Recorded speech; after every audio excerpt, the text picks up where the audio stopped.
3 years of pain, 3 years of holding together and getting people together, and 3 years of unspeakable horror and terror. Eugenia Nemirovsky DeSantis, after 3 years of fighting the war in Ukraine from 8,000 miles away. Days after the invasion, she held this rally in Loveland. A week after that, she was collecting military surplus to send to Ukraine. She has felt the pain personally. They just dropped basically a bomb on top of the sleeping camp, and 18 guys got murdered.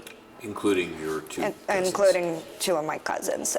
We sat down with Eugenia and her friend Katerina Klemenko, who remembers February 24th, 2022 like it was yesterday. It was almost midnight, I guess, when the whole-scale invasion started, when the first bombs fell, when the first missiles started to fire. I remember calling my mom. Katerina says her mother watched tanks roll down their street in Sumy, just an hour from the Russian border. Katerina's mother survived, but Katerina, too, has lost family and friends. Алло, ти мене чуєш?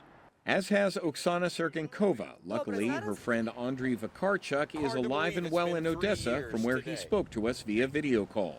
Exactly, 3 years, but for us it's like one long day and night, you know. Andriy says he and his friends on the front lines are glued to X because of the shifting American sentiment about Ukraine, with President Trump and his followers saying things like Ukraine actually started the war.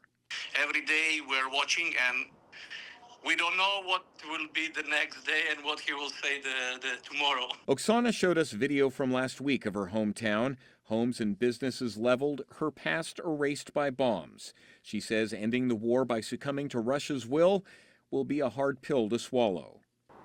I do not know a single person in my region who will agree to surrender or who will agree to sign this agreement.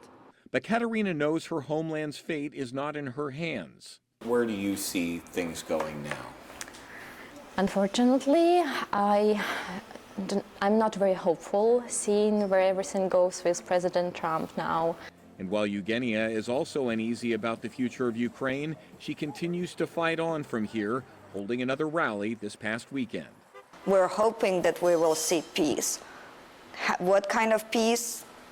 We will see. But we're really, really hoping that it will be ending very, very soon. You can always find our local 12 stories right here on YouTube. Don't forget to tap subscribe, and then you can get all the notifications.